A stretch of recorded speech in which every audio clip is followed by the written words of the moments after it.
Des kilomètres de terre sans aucun nuage dans le ciel. Un petit scorpion se cache sous terre pour échapper à la chaleur.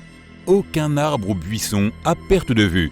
Les déserts n'ont pas toujours été comme ça. La plupart d'entre eux étaient autrefois recouverts d'une végétation luxuriante et épaisse. Chaque désert est unique à sa manière. Il est défini comme une zone qui reçoit moins de 250 mm de pluie par an. Comme il n'y a presque pas d'eau pour supporter la vie, l'atmosphère est sujette à des changements de température extrêmes. C'est pourquoi il peut faire une chaleur torride pendant la journée, mais les températures peuvent baisser considérablement la nuit. Dès que le soleil se couche, toute la chaleur disparaît car il n'y a pas d'humidité atmosphérique pour l'emprisonner. Les jungles et les forêts tropicales restent chaudes la nuit car l'humidité agit comme un filet qui piège la chaleur. Ces zones sèches sont le résultat de l'ombre pluviométrique. C'est une partie du cycle météorologique qui crée des précipitations. Un vent chaud et humide, soufflant d'une certaine direction, frappe une montagne et s'élève lentement pour former des nuages. Mais en montant plus haut, il commence à se refroidir, ce qui lui fait libérer de l'humidité sous forme de brouillard. Du coup, l'autre côté de la montagne ne peut pas retenir l'humidité. C'est ainsi qu'elle devient sèche et stérile. Si l'on regarde cela à l'échelle régionale, on remarque que les déserts ne sont même pas forcément situés près des montagnes. Un système de haute pression se produit lorsqu'un flux d'air sec reste près de la surface. On peut les trouver dans des endroits subtropicaux ou désertiques. Si le système de haute pression est constant, il n'est pas facile que l'effet inverse se produise, ce qui provoque des schémas météorologiques typiques. De nombreux déserts ne sont même pas recouverts de sable. Lorsque tu marches dans un désert, tu marches sur des millions d'années de nature qui a fait son travail. Lorsque les journées sont bouillantes et les nuits froides à faire claquer des dents, les roches ont tendance à se désagréger facilement. La sécheresse et les vents provoquent l'érosion et contribuent à briser ces roches, exposant ainsi la roche-mère en dessous. Et au fil du temps, les roches deviennent de plus en plus petites, jusqu'à ce que l'on obtienne du sable. Les plus gros morceaux de sable coulent au fond, tandis que les plus petits, ressemblant à des grains, restent sur le dessus.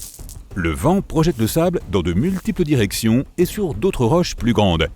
Au fil du temps, le sable qui frotte constamment contre la roche contribuera à l'éroder jusqu'à ce qu'un jour, cette roche se transforme en sable elle aussi. Les dunes sont les vagues océaniques du désert. Les dunes de sable sont uniques car elles n'ont pas une forme constante. Un jour, tu peux voir une mer de dunes devant toi et le lendemain, elle peut avoir disparu. Le sable se comporte presque comme de l'eau. Essaie de prendre du sable sec d'une main et de serrer le poing.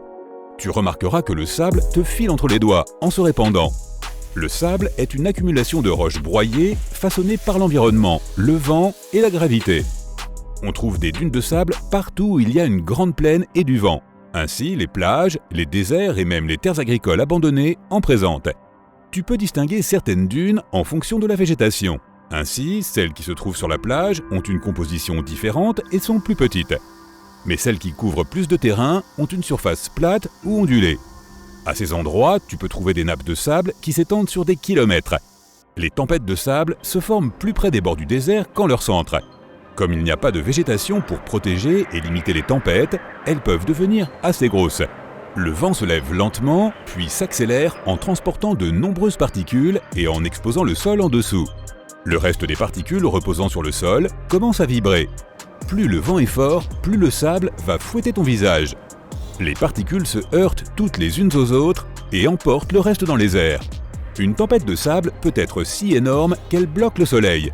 En 2001, une tempête de sable en Chine a déplacé environ 6,5 millions de tonnes, couvrant une zone d'environ 135 millions de kilomètres carrés. Environ 80% des déserts ne sont pas recouverts de sable, mais plutôt de terre stérile. Sans plantes ni précipitations, le soleil ne fait que cuire le sol tel qu'il est et maintient tout en place. Tu peux trouver des collines et des formations rocheuses dans les déserts. Beaucoup d'entre elles ont été façonnées par l'érosion. Certains déserts ont aussi de petites montagnes.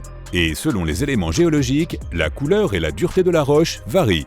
Mais toute parcelle de terre sablonneuse n'est pas forcément un désert. Les plus répandus sont composés principalement de sable. Il en existe qui sont classés comme des déserts de galets, des déserts de roches et même des déserts de neige et de glace. On trouve des déserts froids partout dans le monde. Le désert de Gobi, le désert côtier du Pérou et du nord du Chili en sont. Il n'y a pas d'humidité dans ces zones, si bien qu'elle ne peut pas s'accumuler pour former des nuages. Le plus grand désert du monde est le continent entier de l'Antarctique. Ce gigantesque terrain vague glacé ne connaît pas de précipitations, mais des vents secs semblables à ceux des déserts chauds. La glace et la neige recouvrent presque chaque centimètre carré de cet endroit, qui n'est peuplé que par des scientifiques, des chercheurs et une bande de pingouins. Dans le désert du Sahara, des tribus nomades errent d'un endroit à l'autre. Elles sont là depuis des milliers d'années et ne connaissent que la vie dans le désert. On estime qu'il n'y a que 2,5 millions de personnes qui y vivent, en excluant la vallée du Nil. Cela représente une personne par kilomètre carré. Dans le passé, le Sahara comptait beaucoup plus d'habitants. Des vestiges d'artefacts en pierre et même des œuvres d'art conçues sur des rochers ont été trouvés à divers endroits. Mais ces lieux sont désormais des zones inhabitables et asséchées. Les fossiles montrent que le Sahara était autrefois un grand réseau de rivières et de lacs peuplés par d'anciens animaux marins éteints. C'était il y a des millions d'années.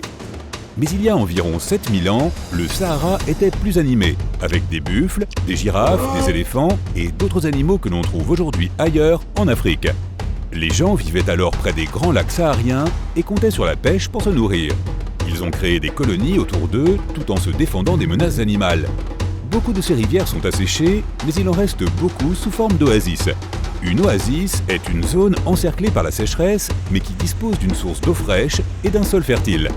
Les habitants du Sahara y pratiquaient l'agriculture et plantaient des palmiers dattiers autour du périmètre pour éviter que le sable ne contamine l'eau et ne détruise les cultures. Une partie de l'eau était apportée par l'irrigation de rivières plus importantes ou de sources naturelles. Il y avait aussi des sources d'eau souterraines.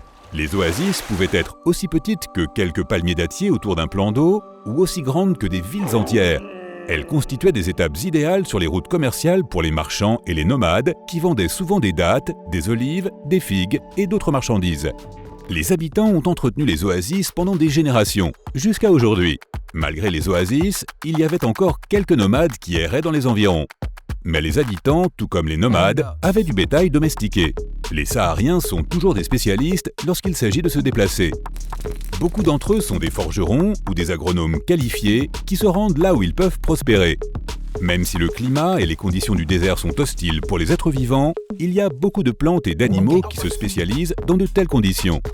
L'antilope adax est une créature unique, actuellement en voie de disparition. Son pelage est reconnaissable entre tous et ses cornes sont magnifiquement recourbées. Les serpents du désert qui rampent de façon latérale se déguisent pour avoir la même couleur que le sable. Si le désert est l'océan, alors les dromadaires en sont les navires. Leurs bosses stockent de la graisse pour se rafraîchir lorsqu'il fait trop chaud. Le chameau a 2 bosses, mais n'est pas originaire du Moyen-Orient ou d'Afrique, mais de Mongolie et du nord de la Chine. Ils ont 2 rangées de cils pour protéger leurs yeux du sable et peuvent fermer et ouvrir leurs narines à volonté. Le désert ne va pas sans les scorpions. Ils sont extrêmement courants dans le Sahara et peuvent atteindre la taille de ta paume. N'oublions pas non plus les animaux des déserts gelés. Les manchots sont courants dans l'Arctique, de même que le renard arctique et les ours polaires. Techniquement, les déserts ne s'agrandissent pas simplement parce que le sable s'étend plus loin. Cela se produit plutôt lorsque l'écosystème désertique s'empare d'une autre terre, en diminuant la végétation et en supprimant le sol fertile. C'est ce qu'on appelle la désertification.